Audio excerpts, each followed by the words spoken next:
All right, so this is going to be your first calculus lecture. Let me figure out how to get to the whiteboard. I've forgotten how to do this every single time I've tried it.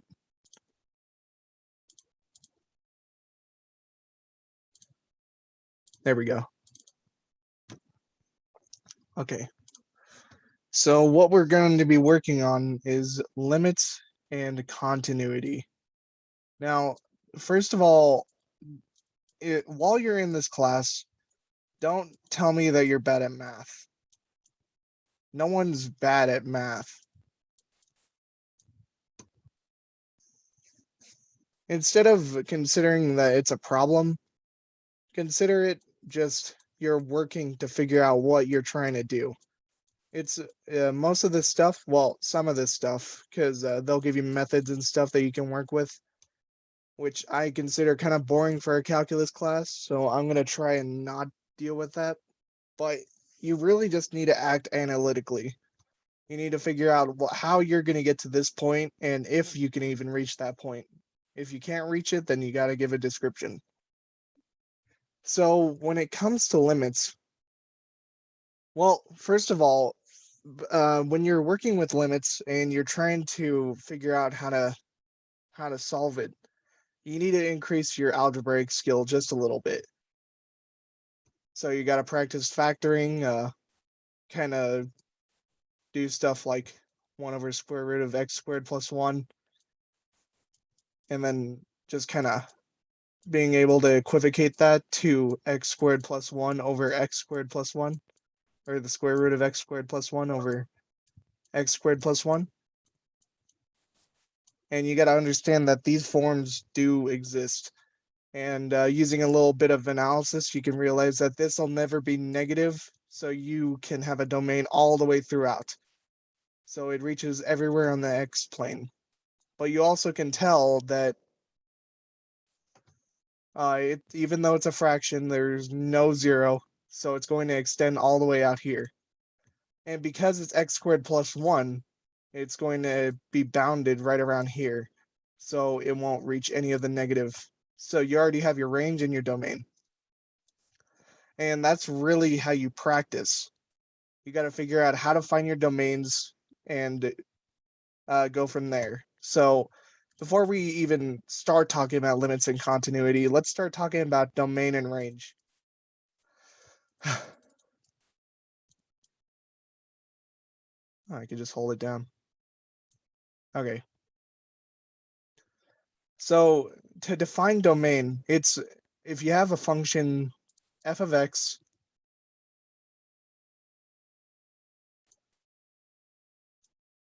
all right, so we have f of x, then it's any value, or we'll mark it off as d, and then this is what we call a set notation.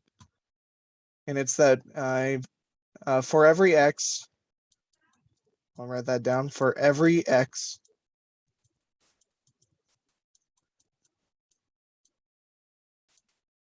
y equals f of x. But the thing with this definition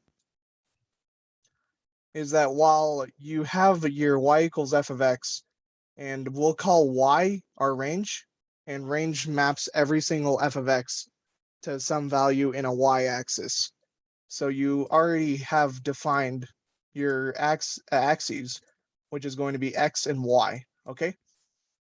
So y is going to be your range, and each tick right here on the x-axis is going to map to some y. So whenever I have a notation such as x maps to y, that's what I mean. I mean, I probably won't do that, but you can kind of go from there. So whenever you're talking about domain, you have to think of a few things. For one thing, let's say you have, I'm going to just write this immediately, 1 divided by 0. I want you to do this. Try to divide 1 divided by 0, or any number divided by 0. So you have x divided by 0, x being like any number. This is a notation that you normally see whenever you're working in calculus. It's real numbers. And some you can also put in complex numbers, but you haven't really gone far in math at all for that type of stuff or to really analyze it, because it starts going into two-dimensional stuff of like each graph, which turns into four-dimensional stuff. And you're not ready for that. I mean, there's an entire proof on how each imaginary number for each axis is always going to be uh, even integers. Even integers being the dimensions. I mean, it makes sense if you think about it, but let's continue on. So try to divide out x divided by 0. Well, let's use a bit of Euclidean terminology. So if you have x divided by 0, then you know that there's some integer q, integer or real number, it doesn't really matter. Integers are subsets of real numbers, which is just kind of like tigers are a subset of cats or felines. So it can be any real number. Now, is there any number that you could multiply 0 with to get x?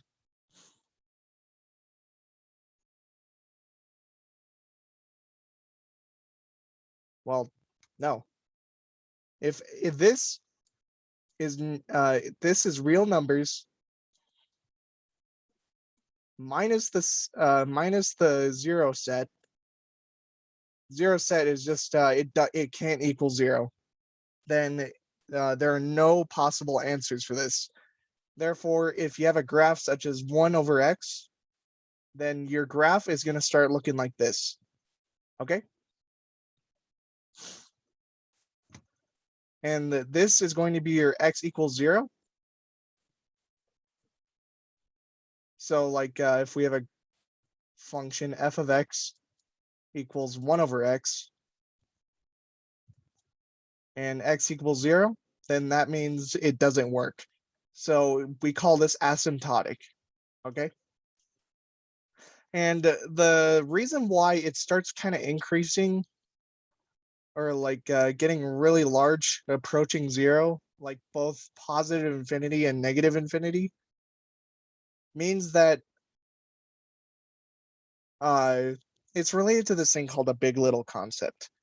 And the big little concept goes as follows. All right, here, let me erase this.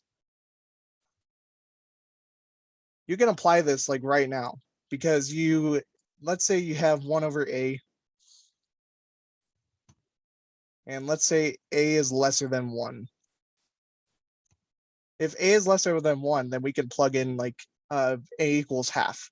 So, oh, that tastes so good. 1 divided by half. And if you do a bit of flipping this around, this is going to go up. So it turns into 1 times 2 over 1. And that's a bit of a thing that you should probably get down. So consider turning it into a fraction and then start flipping. And then it becomes 2. Now that's a large number. But what about if instead we had a greater than 1? So how about we plug in 2? So 1 divided by 2 equals half. So while the numbers for a lesser than 1 got larger and larger, numbers greater than 1 actually get smaller and smaller, as you can see from the graph. And this is good information that you should know. So we can define our domain over here. Yeah, you just have to kind of practice doing this stuff. So we can define x with a semicolon or like a regular colon. And it goes x cannot equal 0. And x is an element of real numbers. An alternative way you can write that is just x is an element of real numbers backslash the set of 0. We call this the 0 set. Okay? Now I'm trying to go as slow as possible so that you can get this, because this stuff is key to understanding how we're dealing with calculus.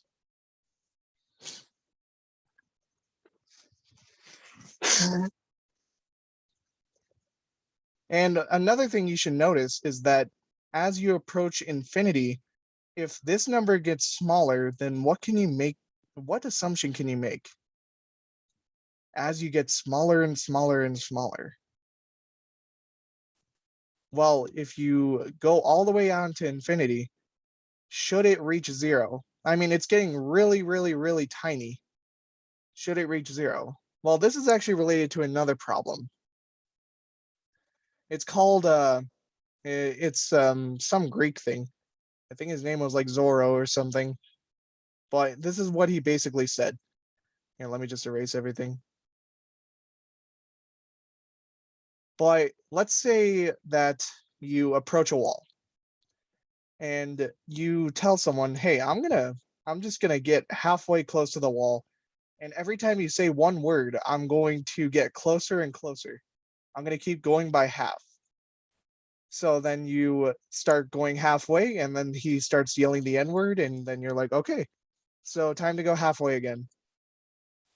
And he's all like spewing a bunch of words, and you keep getting closer and closer to the wall. But if you're going halfway close to the wall each time he says it, and let's say that this guy is like that snail meme, and he just is going to live forever, and essentially you live forever.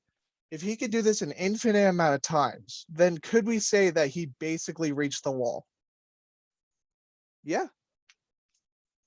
In fact, that's exactly how limits work.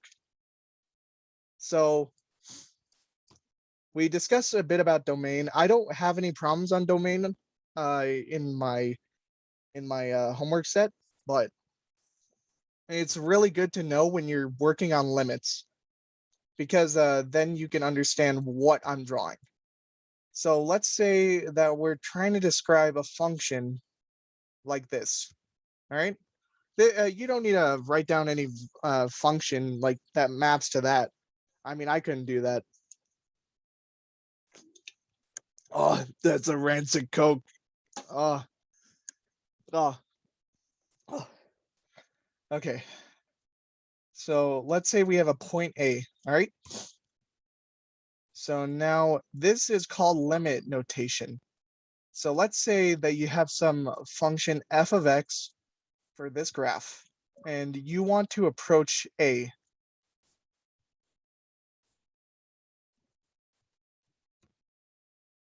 Or, sorry, my bad.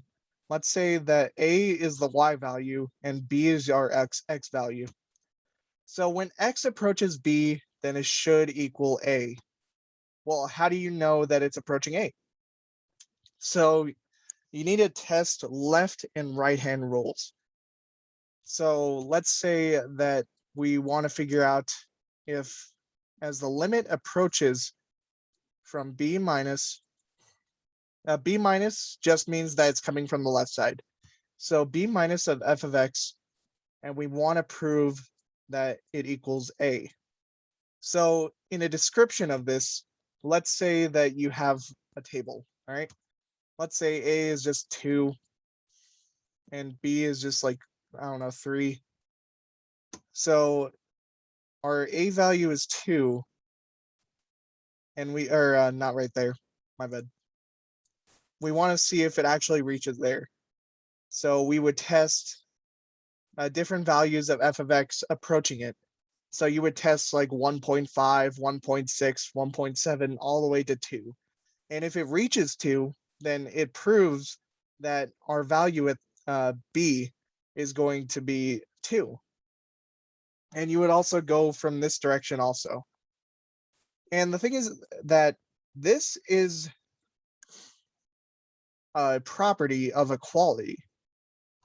This is how we can prove that it works. I mean, it's completely useless. I'm not going to lie to you. It's useless if you do equality in itself. But if you're doing calculus, then you're dealing with metric spaces and how you can pinch in on a point, because you're dealing with lines touching the curves at certain points to measure their change. And you can't really do that unless you get infinitely close. And we don't know if it's going to reach infinitely close if it's discontinuous. So let's say that we're going all the way to 3. So we'd plug in like 2.999, 2.99, 2.9, and that's it. So then let's say that it turns into 1.999, 1.99, 1.9. All right. So now this going from the left side, it proves that it's pinching in on 2. But we also need to figure out if the limit as x approaches b positive, which is from the right side, of f of x equals a. So then we could just put in a little bit of a substitution, and we have to prove that x approaches b minus of f of x, that it has to equal limit as x approaches b plus of f of x. And that's a rule we have. This is actually going to be really the only rule you require. I mean, I'll give you some different properties of limits, but that's the main rule you are going to be focusing on, other than just plugging in the value. I mean, I'll give you graphs, I'll give you the function, and you'd have to actually follow this table method. So you'd have to plug in like 3.001, 3.01. And let me erase that.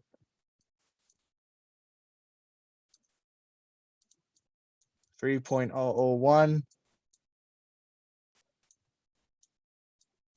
3.01, and 3.1. And we have to prove that it's going to be pinching in on it. So it's going a lot closer and closer. So 2.01 and 2.1. And this is going to satisfy that it actually equals a.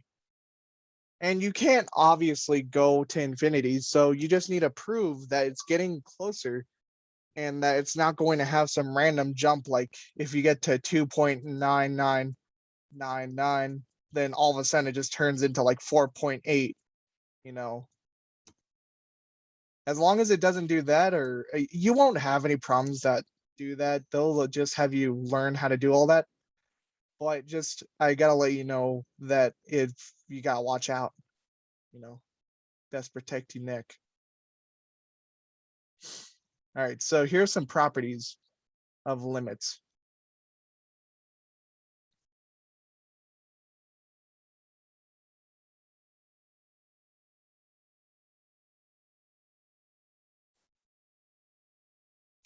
So let's say you have some limit of a constant, and we'll call that constant c, all right? And x approaches a. I'm going to use a bit of notation that it'll be pretty helpful to use whenever you're trying to write something, because like it looks better. So let's say a. Why did I write for all? The wrong notation.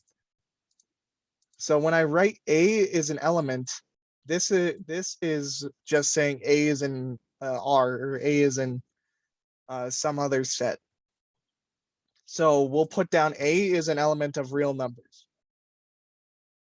Now, if a is an element of real numbers, then for all values of a, it'll always equal c. And this is really an identity. That's what we call it. It's kind of like multiplying a number by 1 and then getting the same exact number, just as the limit of that approaching any number is going to equal c. And then we have, let's say we have another c, but it's multiplied by another function. as x approaches a, then it actually equals c multiplied by the entire function limit as x approaches a.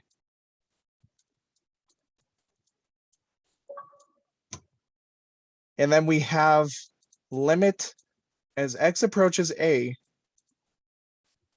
of two functions. If you add it, f of x plus or minus g of x, it doesn't matter. Then this is just, you can put it piecewise. Well, I don't want to use that notation right now. We'll deal with that in a little bit, but what I mean by piecewise is just that you can take it as the limit of each function. So then you have limit of f of x plus or minus the limit as x approaches a of g of x.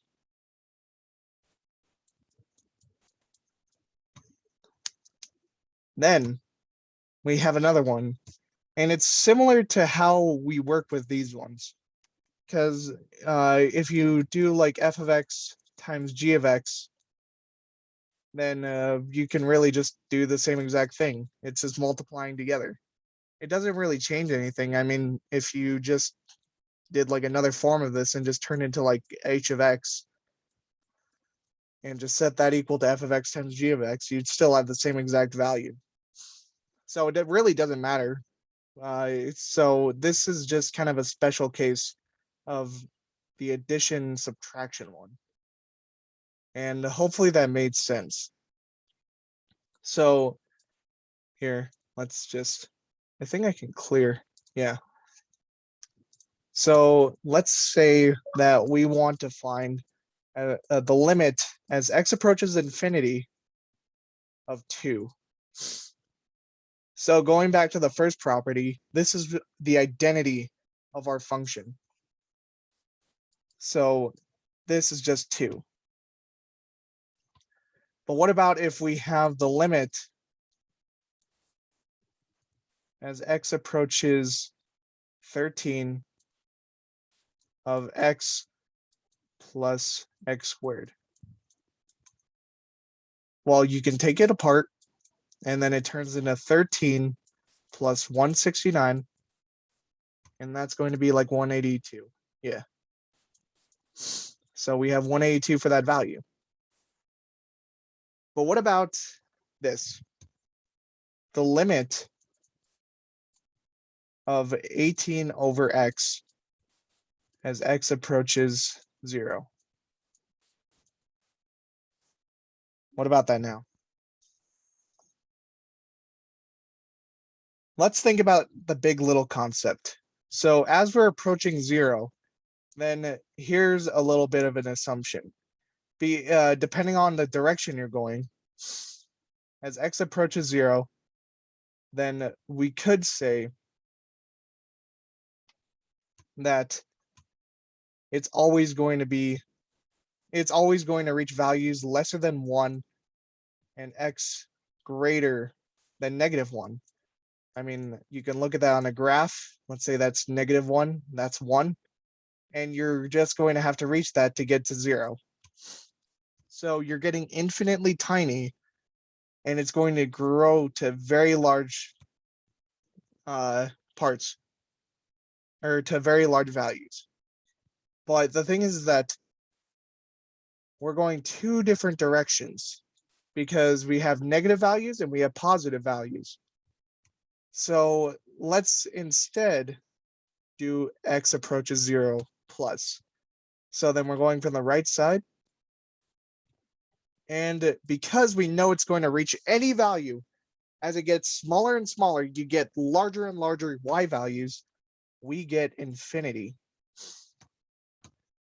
And then if we go from the negative side, we get negative infinity. And now this leads to another idea. Here, let me, oh yeah, I can clear all drawings. Okay. This is going to be continuity. So we have continuous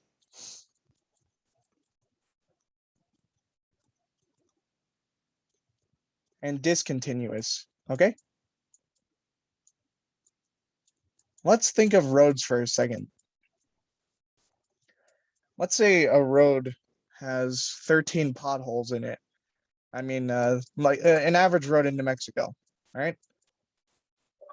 So it has 13 potholes, and you want to keep missing those values. So, or we want to keep missing those spots.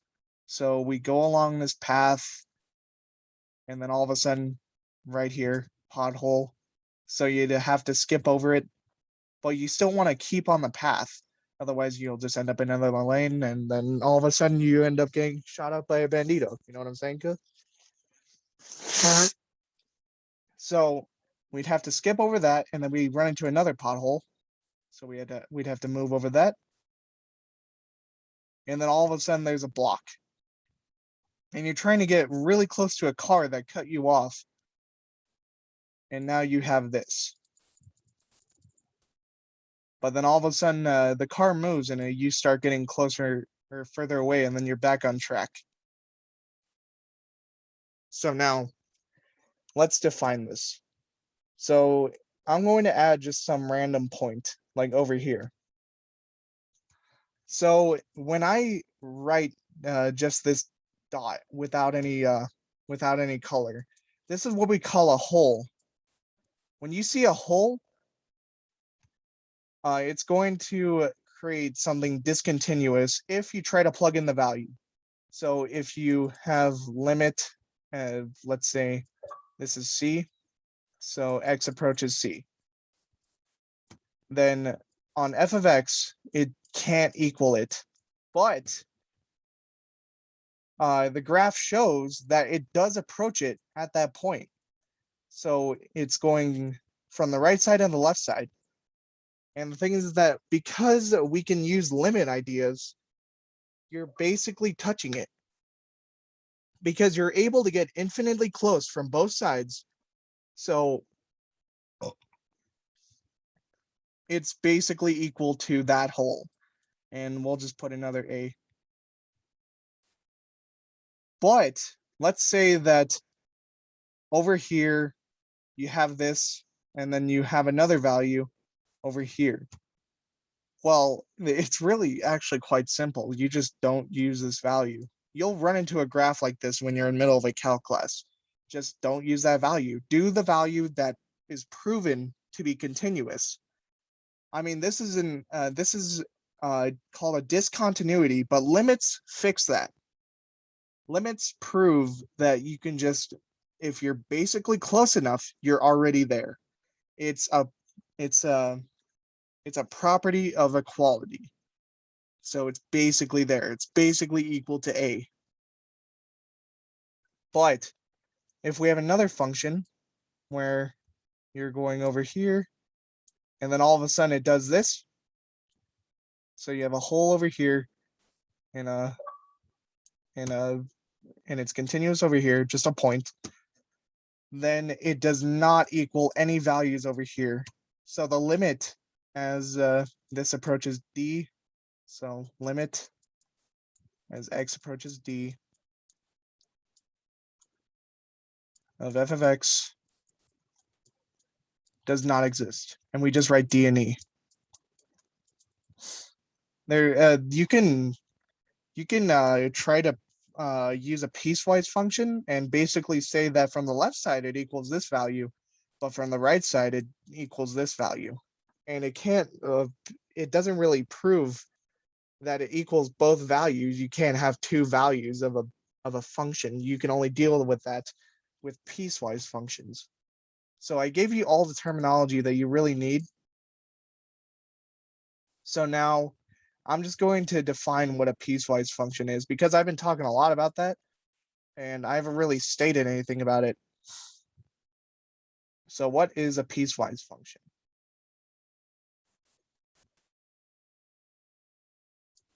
Let's say that your f of X, instead of it equaling some just one part, one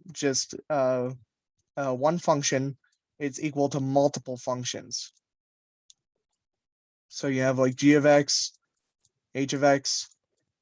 And the thing is that with piecewise functions, you actually define them over a certain domain. So let's say that g of x is defined over negative infinity. You can put colons over here. So it's defined from negative infinity all the way to 2. That's our domain. And the open bracket means that it can't equal that. Closed bracket, like right here, that's a closed bracket. That means it can equal it. So if you were to try to graph that out, then it'd create a hole. But if it's continuous, it'll continue like that, and it'll prove an inequality. But if instead h of x was like right down here, and it was able to equal over here, then there is no, it's not continuous. The limit doesn't exist. But let's say that 2 goes all the way out to infinity. Then from there, you'd be able to just evaluate each limit. I mean, my little trick is as soon as I see that I can't equal it to 2, and you have to skip over to h of x, I just go ahead and plug in 2 directly in. I immediately do that. That's my first thing. I love doing that. I mean, as soon as I see that I can't do it, then I do it because I'm a rebel. But that's how you test continuity. And if these both don't exist at x equals 2, then that means that's discontinuous. So now let's describe a limit. Let's say x approaches 0 of x divided by x. And that's equal to 0 divided by 0. Now let's go back to the Euclidean ideas. So 0 equals 0q, q being any real number. Now, what can you multiply 0 to get 0? You can multiply 0. You can multiply 1, 2, 3, 4, 5, infinity. You can multiply your grandma with it. It's all the same. And this doesn't really make any sense because this could go into completely higher dimensions. We could be in a dimension of like R2023, and it would still keep going. There's no bound to it. And we can't really have this because it doesn't make any sense. So this is going to be the most algebra you're going to be doing.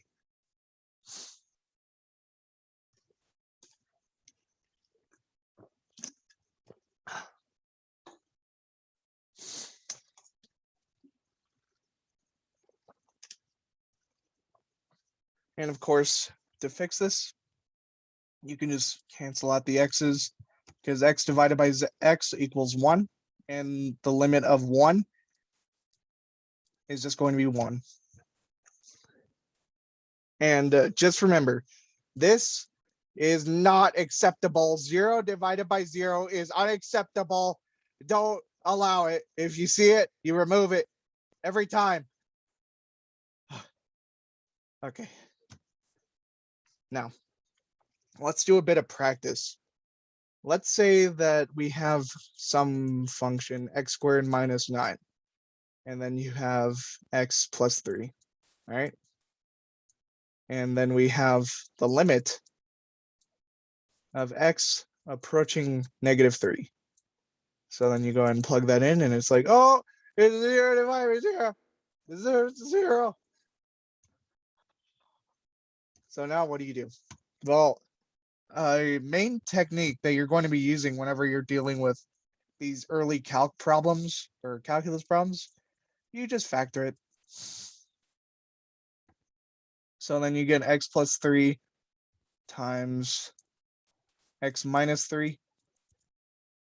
And you need a bit of practice with this one, just because factoring using these types, you don't know the pattern yet.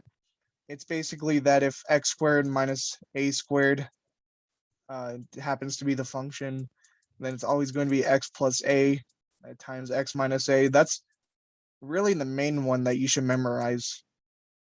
But you have this, and then you can actually cancel these out.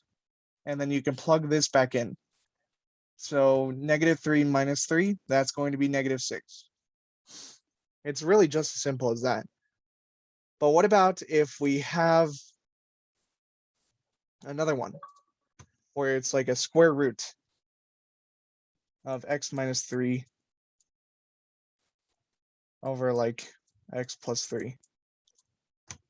And then, we'll just have another x minus 3.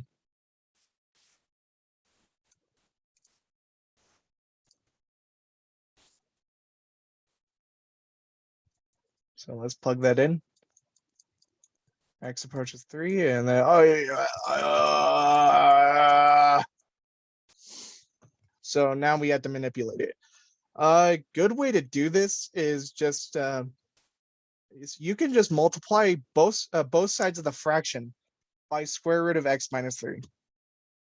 Okay. So we end up with x minus 3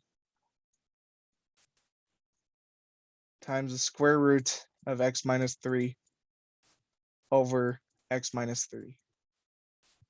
And I think you notice what's happening, because this is equal to that. And then you can cancel it out. And it feels so nice. And then you can plug it back in, and then it's 0. So you really just need to understand how to manipulate these. I mean, the way I did that is I could just multiply, because we can say that square root of x minus 3 is square root of square root of x minus 3 is equal to 1. And of course, 1 multiplied by this entire function means literally nothing. I could multiply a billion ones by that function and nothing would happen. So we can manipulate it that way. And the reason why I did it that way is because we could have gotten rid of this part using that method.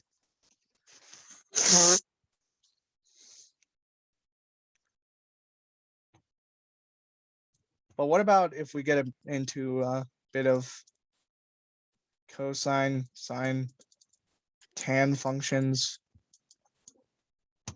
Well, this is the part that you're probably going to have to learn by yourself, because this is all related to a unit circle. That's a horrible circle. And you have this. Now, here are some values I can give you. So each part is going to correspond to a certain degree. So you have 9 degrees over here, 0 degrees, 180 degrees, 270 degrees, and then back to 360. And it's normally going to cycle through like that. So if you had like 300 or like 450 degrees, then it correspond to 90 degrees. So you don't have to be tedious like that. But at sine of 0, 0 degrees, it's going to equal 0. And cosine of 0 degrees is going to equal 1.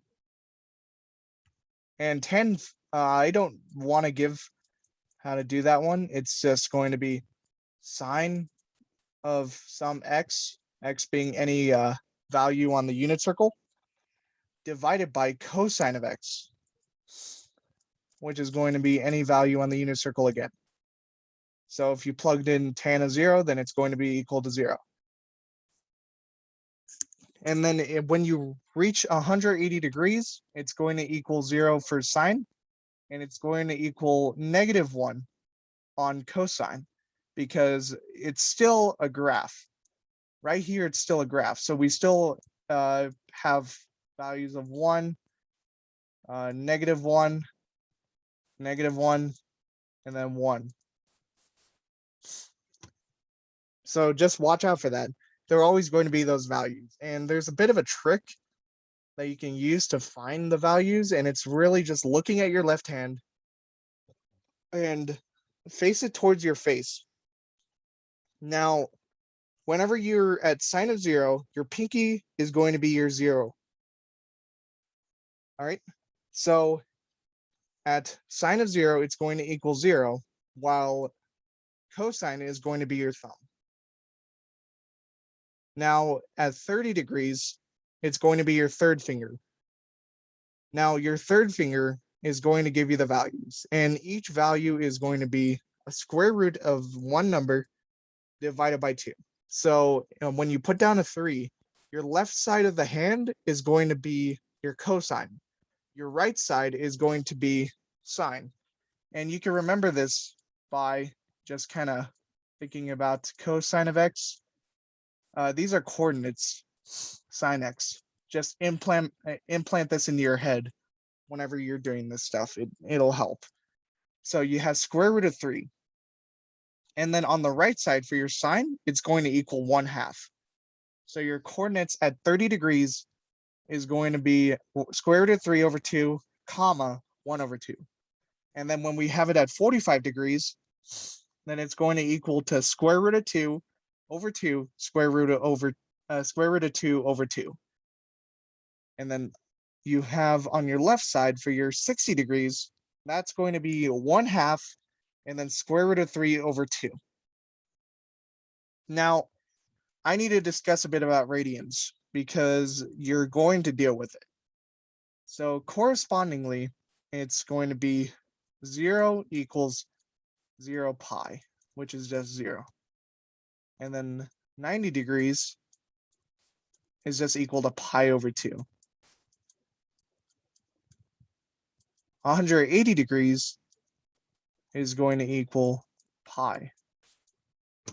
And then you can go from there. So 270 degrees is going to be 3 pi over 2.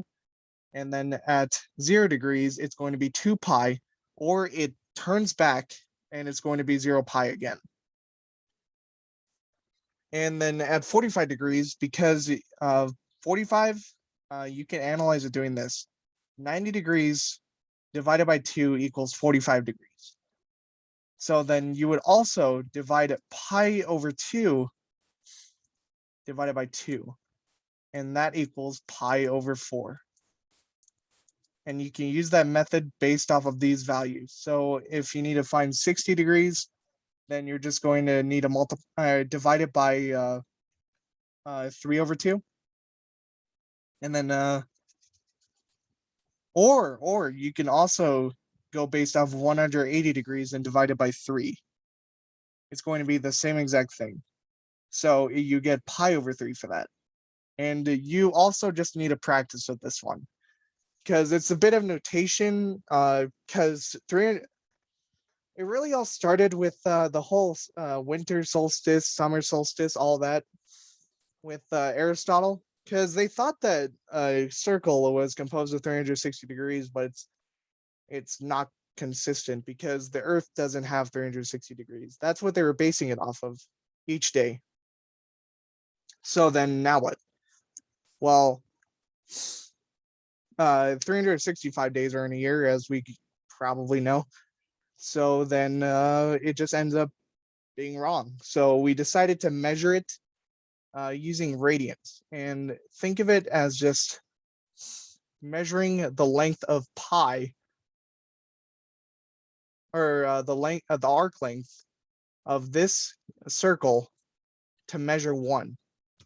And what we found is that as we keep going, we can fit another one in there, and then we can fit another one there, and then you actually have a little bit left over. And that little bit, because you could fit 3 of those in there, you actually get pi. And you just have to get really, really, really close, just as we've been doing with limits. And I believe that's everything that I have to say. If you have questions, put it onto the classroom. Otherwise, good luck on your homework. Ask me questions if you need it. Goodbye.